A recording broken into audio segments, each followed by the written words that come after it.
Blog Talk Radio. Welcome to Fearless Generations with Terry Sayer and Kelly Fox.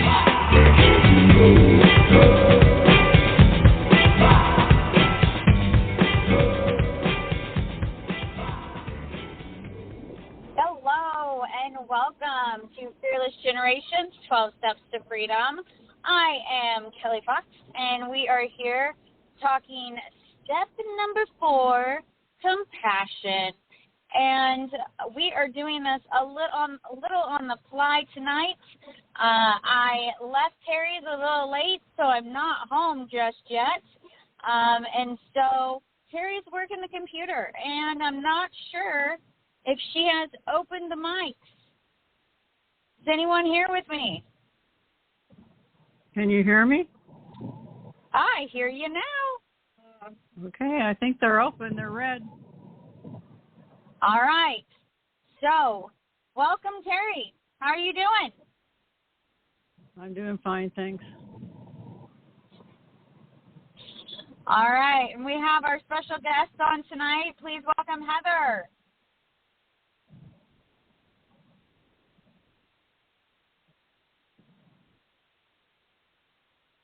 Is Heather here? It shows the 3 people.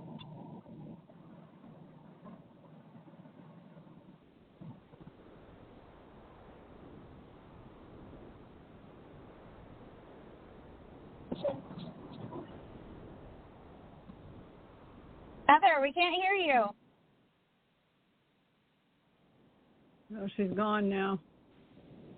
Oh, maybe something's going on with her system. Hopefully she'll call back in and we'll be able to talk with her. So, I think Terry. I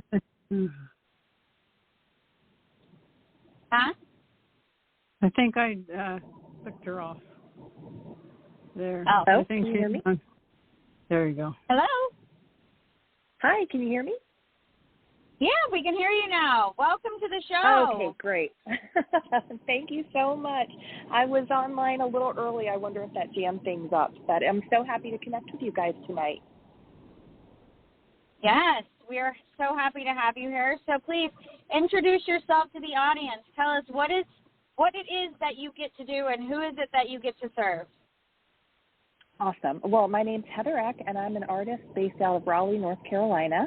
I have a gift of art that it's called synesthesia, which basically means that I see and sense color around people and places. Pretty much everything that I take in through my senses turns into a color or a shape or a form for me. And then I create paintings that offer messages of healing and hope for people. So if I see a color for you, it sort of tells me where you are dwelling in your physical, spiritual, or emotional body.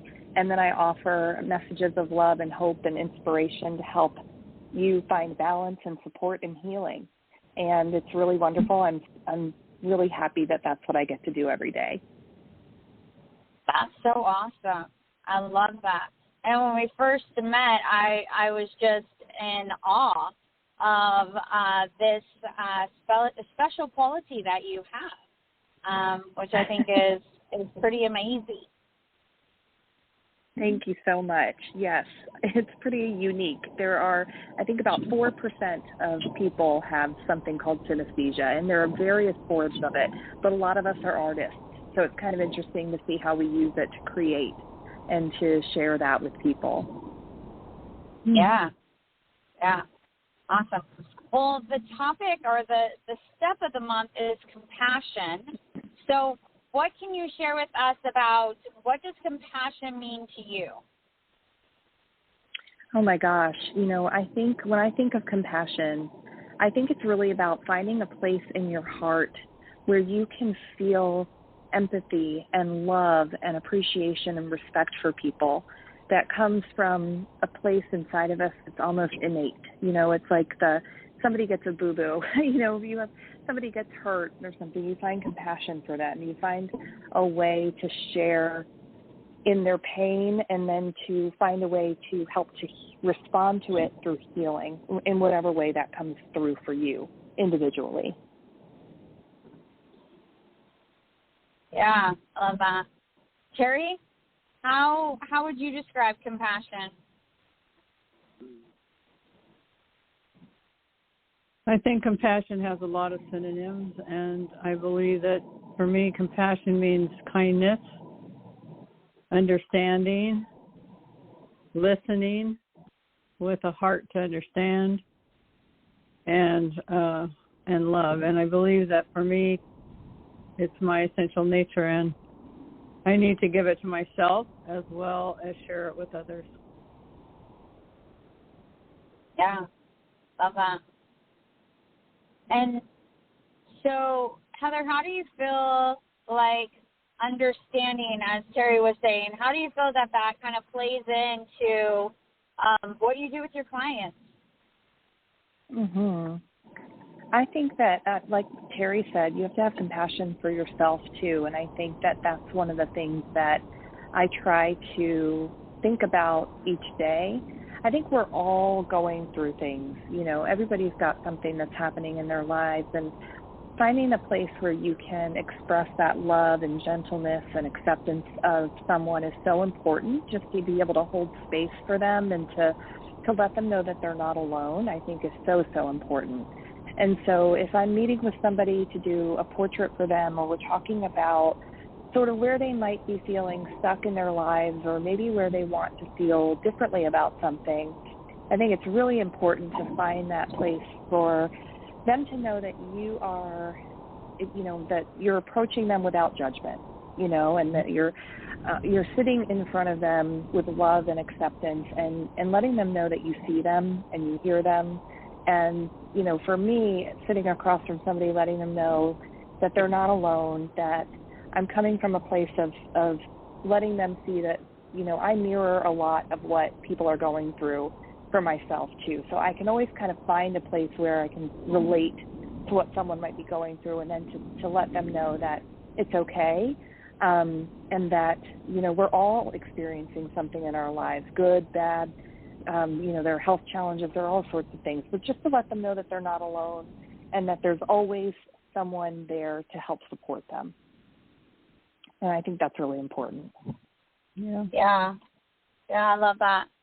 I think that's ultimately what we all like want to know and want to feel, is that acceptance, that knowing that we're not alone, that someone has our back. Very much so. Yeah, I Absolutely. think that, it's important when we're working with clients, or we're, you know, working with relationships in our work or our family, that we understand that we all have needs, right? And the universal need is to be loved and accepted, and to know you're valued and that you're good enough. And so sometimes we get caught up in our own needs without being understanding and empathetic about the other person's needs. And so I think it's just really true expression of compassion when we can look for the need underneath other people's behavior or words or actions, and help to fill that need while simultaneously understanding and filling our own needs, and not putting one above the other. And I think that can lead to compassionate communication, to self-compassion, to people being able to support one another when we recognize that we all have needs. And it's finding out what that need is, what's underneath that, you know, that behavior or those words, because sometimes sometimes we're not always kind, and we're judging, just like you said, you know. And I love Mother Teresa's quote about you can't love and judge at the same time. And if we're judging, then we absolutely don't have space for compassion. And so I just, I just feel like looking for the need underneath people's behavior and words leads to compassionate communication.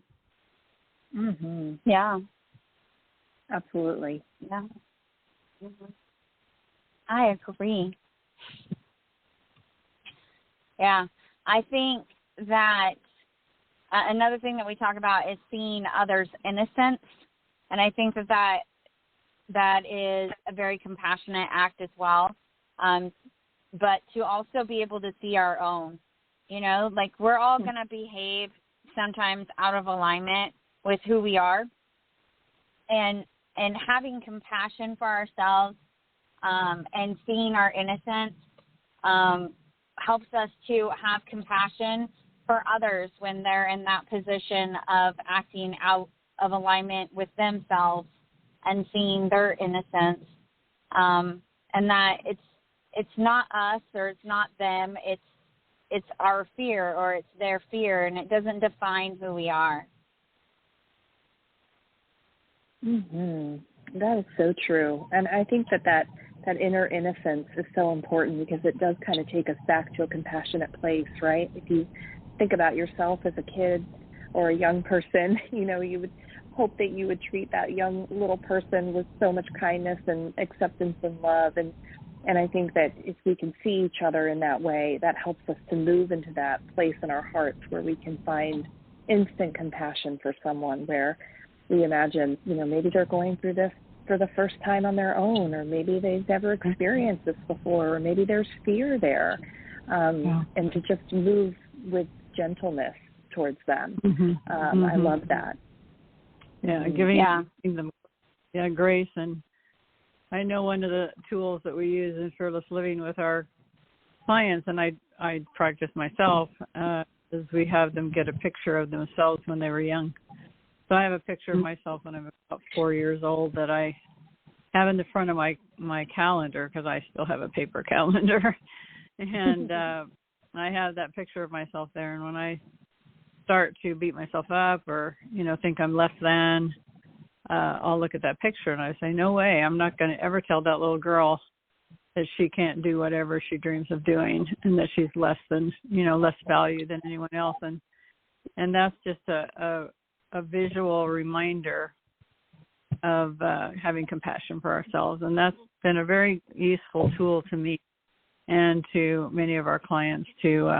Some people have it as the, whatever you call that on your phone, the background on your phone, or they have it, on their computer screen or whatever, where they can be reminded daily that, they are that little girl or that little boy. And we would never tell that little person that they're not good enough, And that's a really helpful tool that I've used and we share with our clients as well. Yeah, I love that absolutely. idea. Yeah, I love that exercise. I used to have it as my save screen or whatever you call it, but I changed it to a picture of me with standing in front of wings that were drawn on the building. But it's the same concept of seeing yourself as a certain,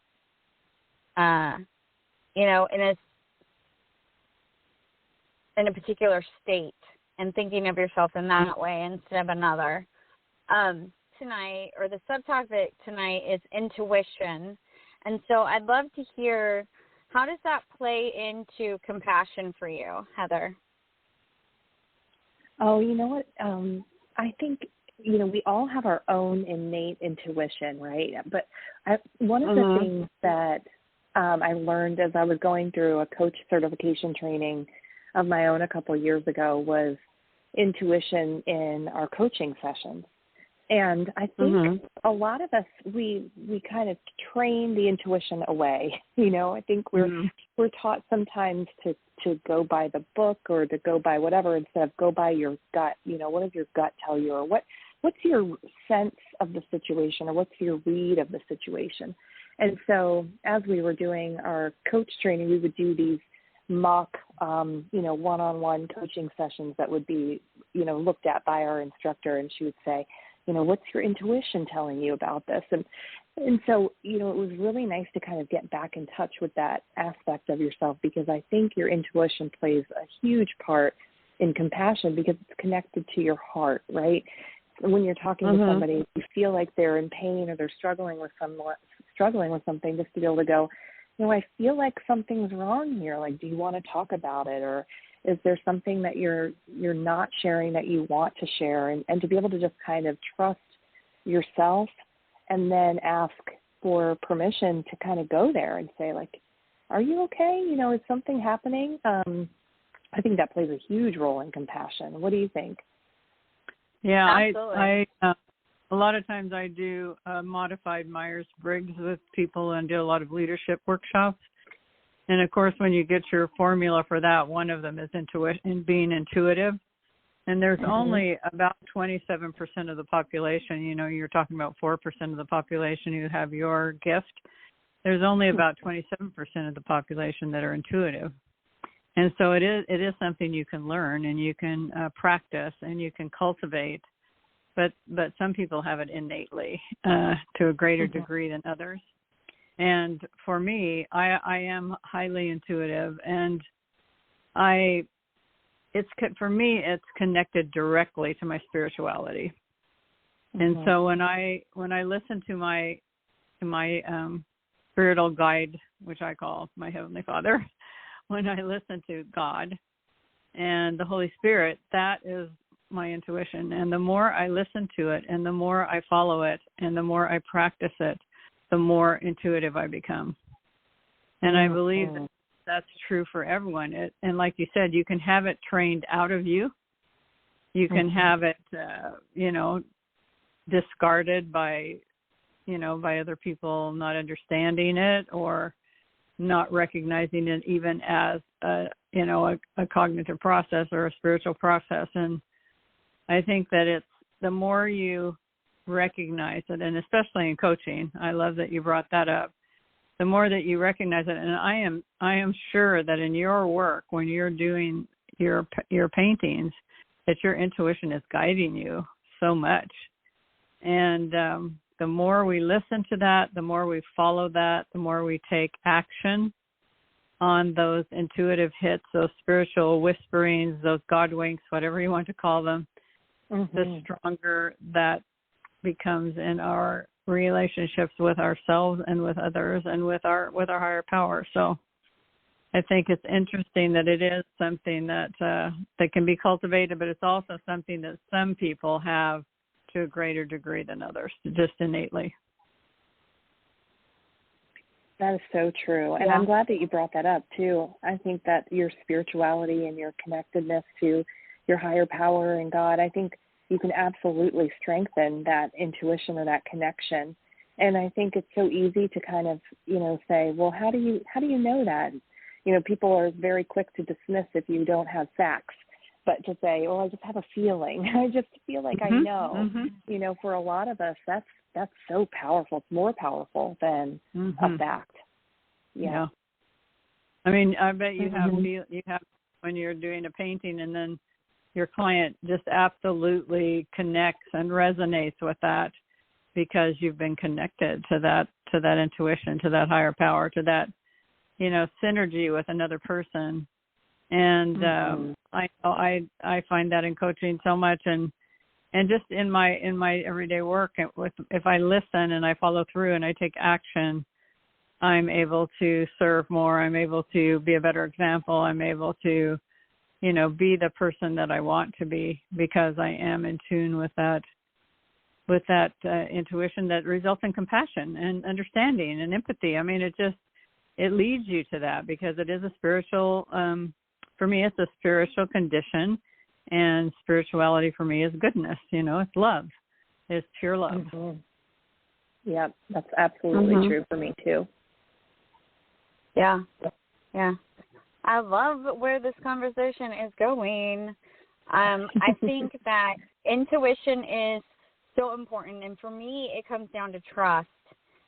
Trusting my intuition, trusting that if it's coming from me or if it's coming from a higher power and it's good, to do it anyways. And that's where I can kind of get tripped up and just be like, oh, that's just a silly thought that came into my head. I don't need to follow through with that. But no, even if it is a silly thought that came into my head, if it's something good, I can follow up with it. I can move forward. I can say it. I can do it. I can, take heed to what I was prompted to do. And I think in some areas areas of my life, it's easier for me to do that than others. I have certain areas of my life where I have practiced listening to my intuition, and so I feel more comfortable with listening to those promptings. And then I have areas of my life where I haven't practiced as much, and it's still more of a challenge. And I think that is just how life is. But knowing that if you can do it in one area of your life, you can do it in all areas of your life. So, not giving up and, just continuing to practice. Mm-hmm. Yeah, you're right. It is a practice. It's a discipline, right? So, tuning in and being able to listen and hear is, I think, a direct result of how much time you invite into your life for stillness and quiet and listening and being able to,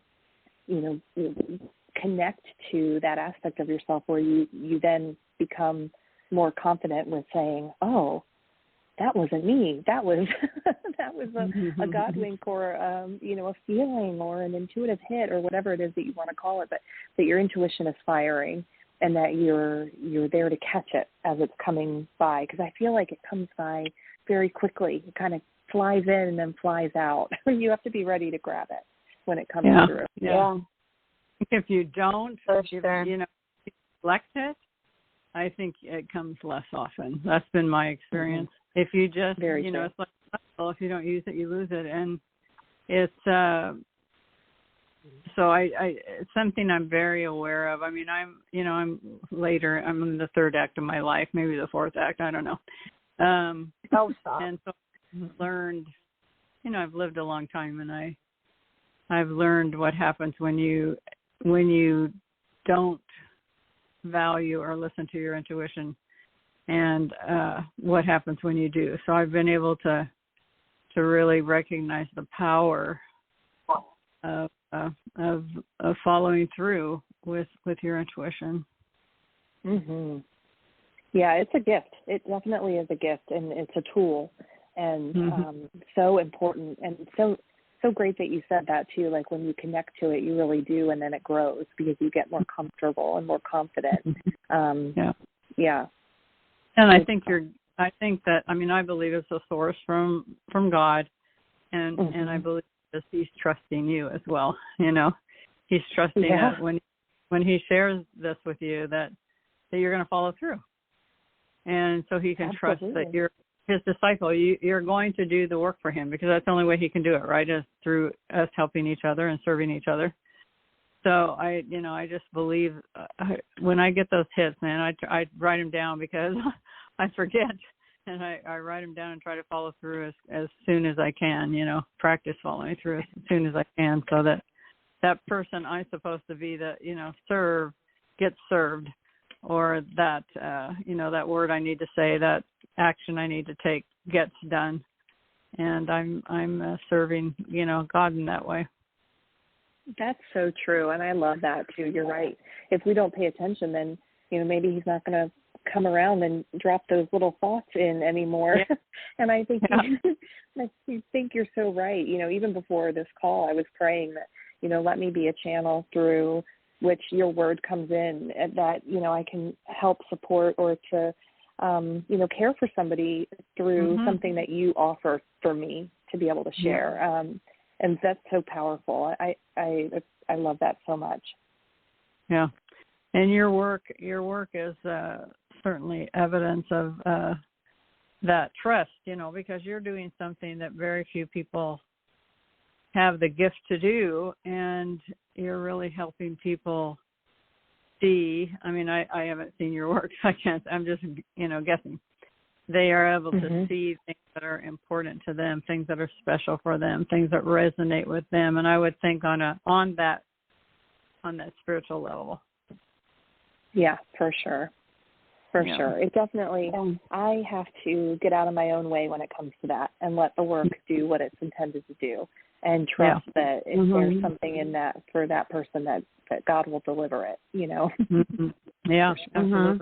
Absolutely. Well, ladies, so fulfilling. That's got to be so fulfilling and such a evidence of compassion. Compassion in reality. Compassion on a canvas. Right there. Yeah. Exactly. Yeah.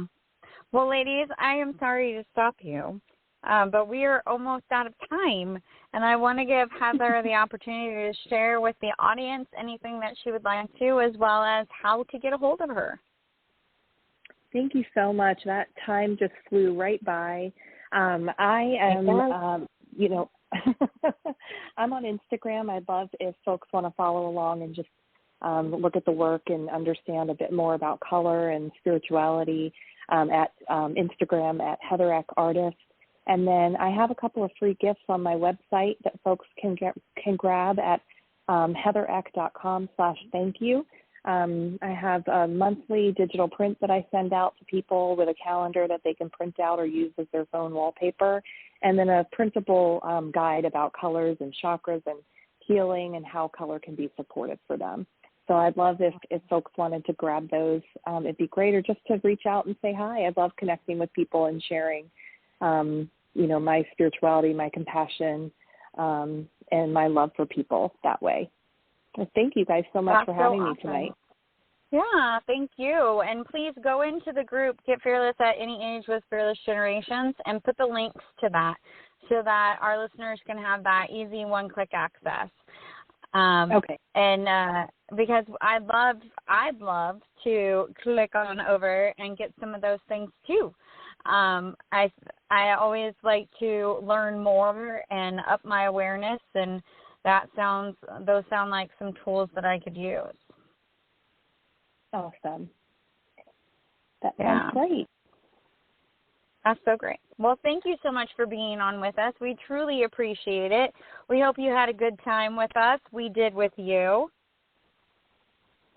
Thank you both so much. It's been an honor, and I've really enjoyed our conversation tonight. I appreciate you both. Thank you. Thank you. We want to remind you that the 12 Steps to Freedom were created by Rhonda Britton, the CEO and founder of the Fearless Living Institute. If you would like to know more about the Fearless Living Institute, please go to fearlessliving.org. If you want to know more about Terry and I, please go to fearlessgenerations.org, and you can find out all about everything we're doing, our workshops, the retreat we're putting on this year that we're super excited about, all the past episodes of the podcast, as well as more and more and more. And don't forget that there are Terry Talks every weekday available to you to go straight to your email, or you can find them on Facebook or LinkedIn. Please, please, please keep coming back. Share us with your friends. We love being able to share the 12 Steps to Freedom with you and to support you in knowing how to be more fearless. Until next week, everybody, be fearless. Be fearless. Good night, Heather. Good night, everybody. Thank you.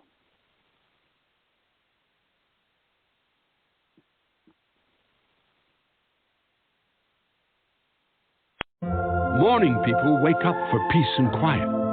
McDonald's breakfast people, we wake up for the sweet rush of getting that warm, delicious breakfast right before it ends. Be a McDonald's breakfast person with a sausage McMuffin with egg. Get 2 for just $6. And pair it with an any-size soft drink like a refreshing Coke for just $1.49. Order ahead in the app to save time. Price and participation may vary. Cannot be combined with any other offer. Single item at regular price. Ba-da-ba-ba-ba.